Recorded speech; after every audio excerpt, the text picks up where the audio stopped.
레그라스 경위는 그 이야기에 깊은 인상을 받아 이 비밀 종교의 역사적 기원을 알아보려 조사했으나 아무것도 알아낼 수 없어 적잖이 당황했다. 카스트로가 그 종교는 철저히 비밀로 둘러싸여 있다고 한 말은 사실인 것 같았다. 툴레인 대학의 권위자들도 그 비밀 종교 혹은 우상에 대해 아무것도 알지 못했다. 그래서 레그라스 경위는 나라의 최고 전문가들이 모이는 이 자리까지 왔으나 웹 교수의 그린란드 일화를 들은 게 고작이었던 것이다. 레그라스 경위가 가져온 조각상과 그 사연에 대한 이야기는 열광적인 흥분을 일으켰고 그것은 참가자들이 그 뒤 주고받았던 편지에서도 확인된다. 비록 협회의 공식 출간물에는 거의 언급이 없었지만 말이다. 사기와 사칭이 빈번히 발생하는 분야이기 때문에 조심할 수밖에 없었던 것이다. 레그라스 경위는 조각상을 웹 교수에게 한때 빌려줬으나 교수가 사망한 후 조각상은 다시 그에게 돌아와 그의 소유가 되었고 나는 얼마 전에 직접 조각상을 보았다. 그것은 정말로 끔찍한 물건이었고 청년 윌콕스가 꿈속에서 새긴 조각품과 분명 흡사했다. 종조부가 조각가 윌콕스의 이야기에 흥분을 금치 못한 것은 놀랄 일이 아니었다.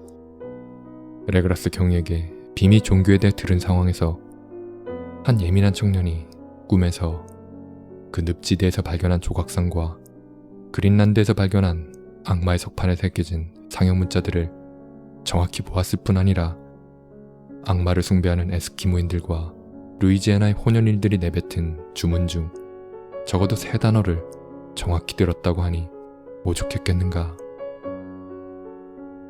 에인저 교수가 즉시 철저한 조사에 착수한 것은 당연했다. 그러나 나는 윌콕스가 다른 루트로 이미 그 비밀 종교에 대해 들었을 것 같은 의심이 들었다. 그래서 그 미스터리를 부풀려 종조부를 속이려고 일련의 꿈들을 고아낸 것이라는 생각을 했다. 물론 윌콕스의 꿈과 종조부가 수집한 이야기 사이에는 강한 상관관계가 있었다. 그러나 내 머릿속 이성은 그 황당한 이야기가 과장된 것이라 말했고 나는 합리적 결론만을 받아들이기로 했다. 그래서 나는 종조부의 원고를 다시 연구하고 레그라스 경위가 말한 비밀 종교를 신지학과 인류학 자료들과 비교해본 후 직접 프로비던스로 가 윌콕스를 만나봐야겠다고 결심했다. 가서 나는 노인네가 다 된 학자를 왜 감히 속였냐고 꾸짖을 작정이었다. 윌콕스는 여전히 토머스가 있는 플레르트리스 건물에서 혼자 살았다. 17세기 브루타뉴 건축 양식을 빅토리아식으로 모방한 흉측한 건물이었다. 그 건물은 유서 깊은 언덕 위에 늘어진 식민지 시절 건축된 사랑스러운 집들 사이에 홀로 해반죽으로 된 벽을 뽐내고 있었다. 그 위로는 미국에서 가장 멋진 조지 왕조풍의 첨탑이 그림자를 들이우고 있었다. 나는 그가 방에서 일하고 있을 때 방문했다. 바닥에 흩어져 있는 연습 작품들을 보자마자 나는 그의 천재성이 진짜일 뿐 아니라 정말로 대단하다는 것을 인정할 수밖에 없었다. 그는 필시 언젠가 가장 위대한 데카당스 예술가 중 하나로 사람들에게 알려질 것이란 믿음이 생겼다. 그는 아서 맥케니 산문으로 클라크 애슈턴 스미스가 시와 그림으로 보여주는 악몽과 판타지를 점토 위에 구현하고 있었고 언젠가는 대리석에도 그것을 구현할 것이 틀림없었다. 까맣고 갸냘프고 부시시해 보이는 윌콕스는 내가 노크를 하자 나른하게 돌아보며 자리에서 일어날 생각도 없이 무슨 용건으로 왔냐고 물었다. 내가 누군지 밝히자 그는 약간의 흥미를 보였다. 종조부가 그의 이상한 꿈에 열렬히 관심을 가져 그 역시 호기심은 있었으나 종조부가 왜 그렇게 관심 있어 하는지 이유는 말해준 적이 없기 때문이다. 나는 그에게 자세한 이야기는 하지 않으면서도 은밀히 그에게서 말을 끌어내려 하였다. 금세 나는 그가 완전히 정직하다는 것을 확신할 수 있었다. 그가 자신의 꿈에 대해 말하는 태도를 보면 누구라도 그렇게 생각했을 것이다. 꿈과 그 꿈이 잠재의식 속에 남긴 잔상은 그의 예술에 깊은 영향을 주었다. 그는 자신이 제작한 한 기이한 조각상을 보여주었는데 그 형상이 주는 사악한 기운은 나를 거의 몸서리치게 했다. 그는 그가 꿈을 꾸며 만든 조각품에서 말고는 자신도 그 조각상의 모델을 본 기억이 없다고 했다. 그러나 그것의 형체는 부질부식간에 그의 손 아래에서 분명히 자신의 형상을 이루고 있었다. 의심할 바 없이 그것은 그가 정신착란 상태에서 횡설수설한 바로 그 거대한 괴물의 형상이었다. 그는 종조부가 그에게 끝없이 물어대서 몇 마디 주워들은 것 외에는 정말로 그 비밀 종교에 대해 전혀 알지 못했다. 그래서 나는 그가 자기도 모르게 다른 어딘가에서 기이한 환영을 보았을 가능성을 열심히 타진해 보았다. 그의 꿈 이야기는 이상할 정도로 시적이었다.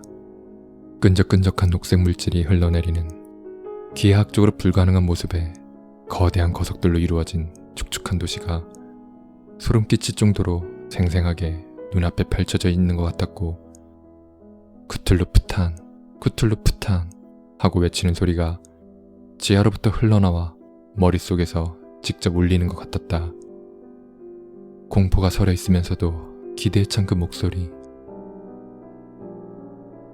분명 죽은 쿠툴루가 르리에의 집에서 꿈꾸며 기다리고 있다는 내용으로 그 공포스러운 의식에서 중얼거리던 주문의 일부였다.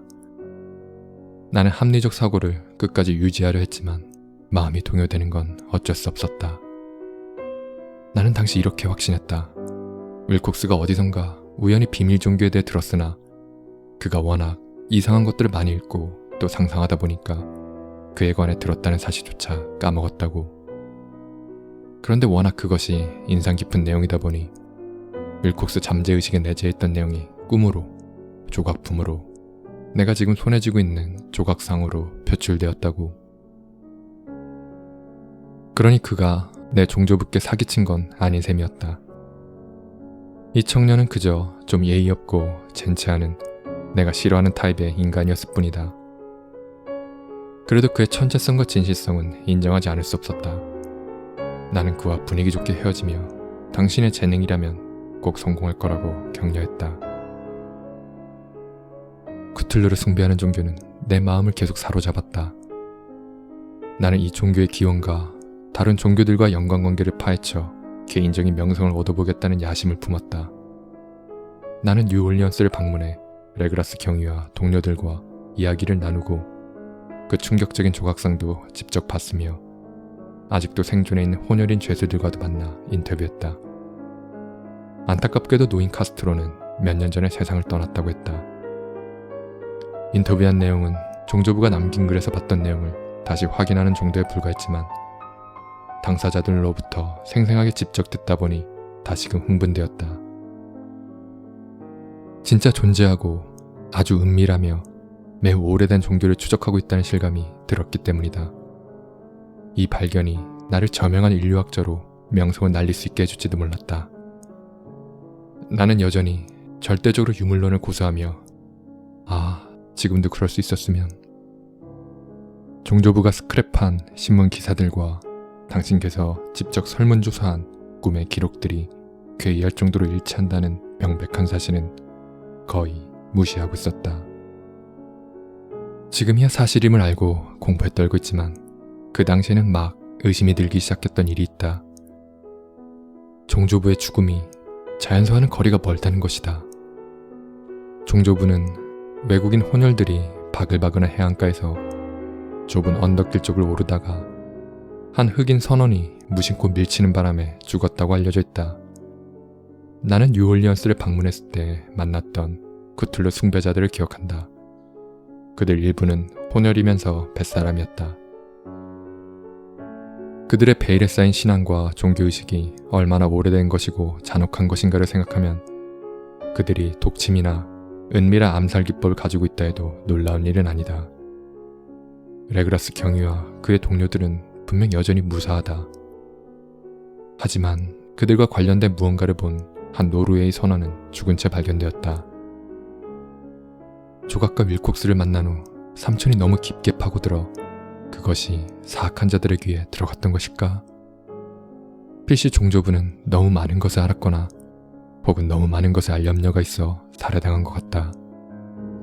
그토록 많은 것을 알아버린 나도 종조부처럼 죽음을 맞을지 모른다.